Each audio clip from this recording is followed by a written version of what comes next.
sit down please. Today we are going to learn about present and past form of the be verb, have verb and do verb. ঠিক আছে? আজকে আমরা আলোচনা করব এই যে be verb, have verb এবং do verb এগুলোর প্রেজেন্ট ফর্ম এবং পাস্ট ফর্ম। ঠিক আছে? প্রেজেন্ট এবং পাস্ট অর্থাৎ এটা আমরা টেন্স বলতে পারি, তাই না? প্রেজেন্ট টেন্স এবং পাস্ট টেন্স। মানে be verb, have verb এবং do verb এটা প্রেজেন্ট টেন্সে কি হবে, পাস্ট টেন্সে কি হবে। ঠিক আছে না? তো এখন এখানে দেখো, এখানে আমি প্রথমে এক ফার্স্টে লিখে রাখছি। দেখো be verb বলতে আমরা কি কি বুঝি? am is are, এখানে be ও বলা যায়, তাই না? be টা এখানে লিখে নিই আমি। তাহলে be verb বলতে আমরা কি বুঝি? be am is are। আচ্ছা, এই be am is are এর পাস্ট ফর্ম হচ্ছে was were। মোট কথা এখানে দেখো be verb হচ্ছে am is are was were। এখন এখানে দেখো এটা প্রেজেন্ট ফর্ম, এটা পাস্ট ফর্ম। প্রেজেন্ট ফর্মে কি হবে বা প্রেজেন্ট টেন্সে কি হবে? am is are, তাই না? আর পাস্ট ফর্মে কি হবে? was were। ঠিক আছে? এখন এটা দেখো have verb, প্রেজেন্ট ফর্মে কি আছে? have has, তাই না? পাস্ট টেন্সে কি হবে? had। ঠিক আছে? আচ্ছা দেখো do verb কি কি দেওয়া আছে? do does, প্রেজেন্ট টেন্সে হবে do does আর পাস্ট টেন্সে হবে did। ঠিক আছে না? এখন আমরা একটু এক্সারসাইজের আগে একটু জানি নেব যে আসলে যে এখানে প্রেজেন্ট টেন্সে যে am আছে, is আছে, are আছে, এটা কখন কোনটা ব্যবহার হবে, তাই না? এটা আমরা already we have learned about the uses of am is are। এই am is are এর ব্যবহার আমরা ইতিমধ্যে আগে শিখেছি, তাই না? তারপরে আমার তোমাদের স্মরণ আছে কিনা আমি একটু জিজ্ঞেস করিব, আমি বলে দেব। এখানে লেখো I এর পরে সবসময় কি বসে? am বসে, তাই না? সাবজেক্ট যদি হি সি ইট অথবা কোনো নাম বোঝায়, সাবজেক্ট যদি হি সি ইট অথবা কোনো নাম বোঝায়, অর্থাৎ সাবজেক্ট যদি সিঙ্গুলার হয় তাহলে কি হবে? ইজ হবে, তাই না? আর সাবজেক্ট যদি ইউ অথবা প্লুরাল হয় মানে বহুবচন হয় তাহলে কি হবে?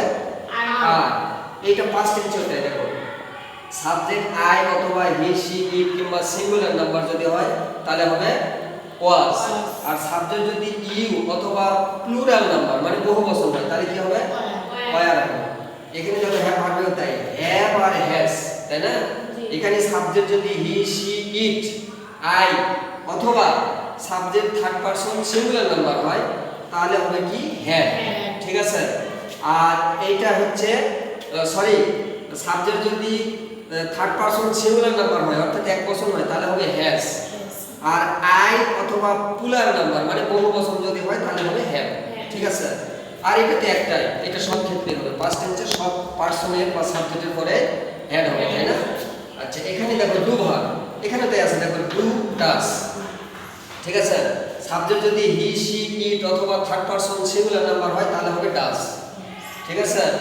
আর সাবজেক্ট যদি প্লুরাল নাম্বার হয় তাহলে হবে ডু। ঠিক আছে? এখানে সাবজেক্ট হি সি ইট অথবা থার্ড পারসন সিঙ্গুলার নাম্বার, তাই না? তখন হবে ডাস। আর অন্য সব ক্ষেত্রে হবে ডু। এখন এটা দেখো ডু আর ডাজের পাস্ট ফর্ম কি? ডিড। এটাও একটা, এটা সব সাবজেক্টের ক্ষেত্রে ব্যবহার হবে, তাই না? সব ক্ষেত্রে।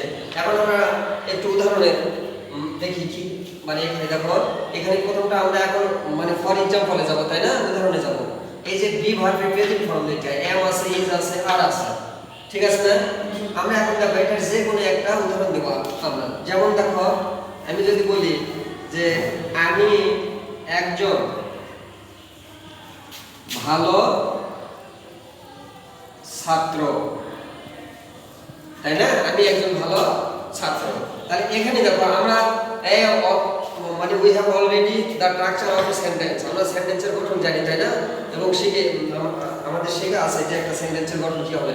সেন্টেন্সের গঠন কি হয়? প্রথমে সাবজেক্ট, তারপরে ভার্ব, তারপরে অবজেক্ট, তাই না? তাহলে এটা এই বাংলা যখন আমি মানে ইংলিশ করব তখন দেখো প্রথমে সাবজেক্ট আমি রেখেছি আই না আই। এখন সাবজেক্টের পরে কি? ভার্ব। এখন এখানে আমরা কোন ভার্বের ব্যবহার শিখেছি? বি ভার্ব, তাই না? এটা বি ভার্ব। তাহলে বি ভার্ব এখন আই এর পরে কি হয়? এম। তাহলে এখানে এম হবে আই এম, আমি হই কি হই? একজন ভালো ছাত্র, তাই না? A good, G double O D good student, S T U D E N T student. ঠিক আছে? আমি একজন ভালো ছাত্র, I am a good student. দেখো এটা কোন ফর্মে হলো? প্রেজেন্ট ফর্ম, তাই না? এখন এটা যদি আমি পাস্ট ফর্মে লিখি তাহলে দেখো আমি একজন ভালো ছাত্র, এখানে একটু অ্যাড করলাম ছিলাম, আমি একজন ভালো ছাত্র ছিলাম। তাহলে দেখো এটা পজিটিভ হয়ে গেল না? আমি একজন ভালো ছাত্র ছিলাম, এটা অতীতের কথা, তার মানে কি পাস্ট টেন্স। তাহলে পাস্ট টেন্সে এখানে বি ভার্ব এম ইজ আর পাস্ট ফর্ম হচ্ছে ওয়াজ ওয়ার। তাহলে এখানে আমি ইংরেজি আই এখানে লেখা আছে তাই না, এখন এখানে আই এর পরে কি হয় ওয়াজ হয়, আমরা ইতিমধ্যে বললাম তাই না যে আই এর পরে ওয়াজ হয়। তাহলে আই ওয়াজ কি ছিলাম, একজন ভালো ছাত্র ছিলাম, I was A good student, S T U D E N T student. ঠিক আছে, এখন দেখো প্রেজেন্ট ফর্মে আমরা দেখলাম, পাস্ট ফর্মও দেখলাম তাই না, এটা কি গেল বি ভার্বের ব্যবহার। এখন আমরা হ্যাভ ভার্বের ব্যবহার লিখবো। দেখো উদাহরণ দেবো এখানে, যেমন আমি যদি বলি যে আমার একটা কলম আছে, দেখো আমার একটি কলম আছে তাই না, এটা থাকা ভাব। আমরা কোনো কিছু কারো অধীনে কোনো কিছু থাকা বোঝালে তখন সাবজেক্ট পরে হ্যাভ আর হ্যাজ ব্যবহার করি তাই না, বর্তমানে এটা। তাহলে এখন দেখো আমার এখানে আমার মানে কি, মায়ের মানে আমার না, এখানে মায়ের পরিবর্তে আমাদের আই লিখতে হবে। কেন লিখতে হবে আমি ব্যাখ্যা দেব। এখানে আই তাই না, আই মানে কি হয়, হ্যাভ হয় না হ্যাজ হয়, হ্যাভ না। আচ্ছা আই হ্যাভ, আমার আছে কি আছে, পেন, একটি কলম, a pen, I have a pen, আমার একটি কলম আছে। তাহলে এটা বর্তমানের কথা তাই না। এখন এই যে এখানে দেখো আমার ইংরেজি নাই, তাহলে মায়ের জায়গায় আই হচ্ছে কেন, এটা খেয়াল রাখবে। যদি কোনো সেন্টেন্সে কারো অধীনে কোনো কিছু থাকা বোঝায় তখন ওই পার্সনের সাবজেক্টিভ কেস হয়। একটা পার্সনের কয়টা কেস থাকে, তিনটা না। যেমন দেখো এখানে এই যে আই এর সাবজেক্টিভ কেস, এটা মি হচ্ছে অবজেক্টিভ কেস, আর মাইটা হচ্ছে পজেসিভ কেস তাই না। তাহলে আমরা যেটা বললাম যে কারো অধীনে কোনো কিছু থাকা বোঝালে ওই পার্সনের সাবজেক্টিভ কেস বসে। তাহলে এটা আমার ইংরেজি মাই, তাহলে এটা পজেসিভ না, এটা সাবজেক্টিভ কেস আই, এই জন্য এখানে মায়ের পরিবর্তে আই বসে। ঠিক আছে হ্যাঁ, আচ্ছা এখন দেখো এটা গেল প্রেজেন্ট ফর্ম তাই না। এখন আমরা পাস্ট ফর্ম লিখব। দেখো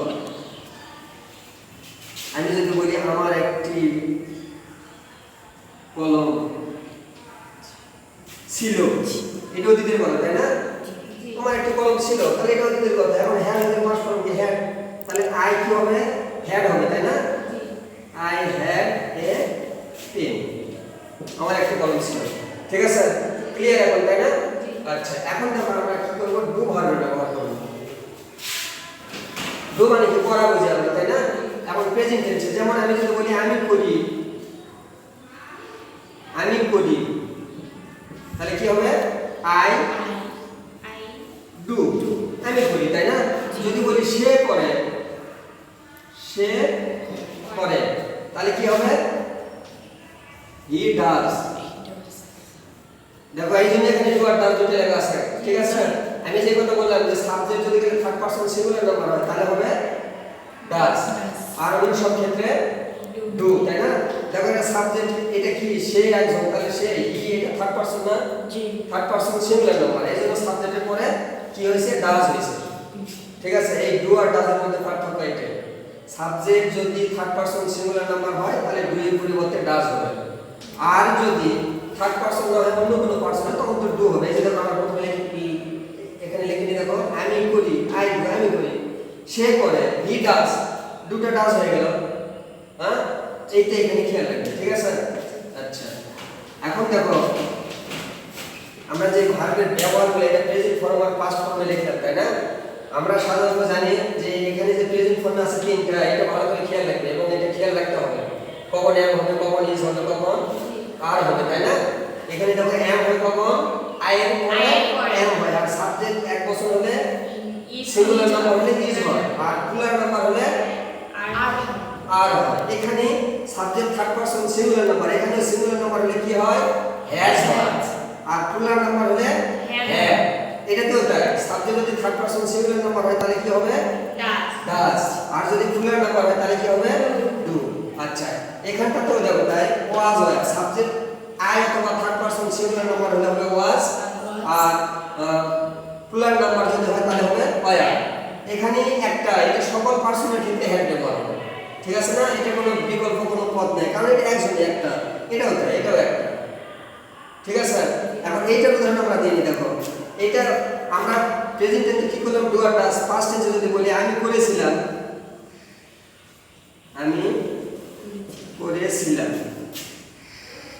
তাই না। এখন তো এটা অতীতের কথা না, তাহলে আমি ইংরেজি আই করেছিলাম, এই ডু আর ডাজ এর পাস্ট টেন্স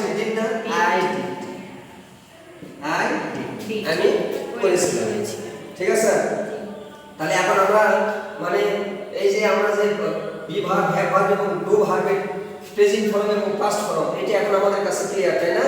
তোমরা এখন তো পারবে ইনশাআল্লাহ, আর কোনো সমস্যা হবে না। ঠিক আছে, তো I hope that the topic is clear to you. This is all for today. Goodbye and আল্লাহ হাফেজ।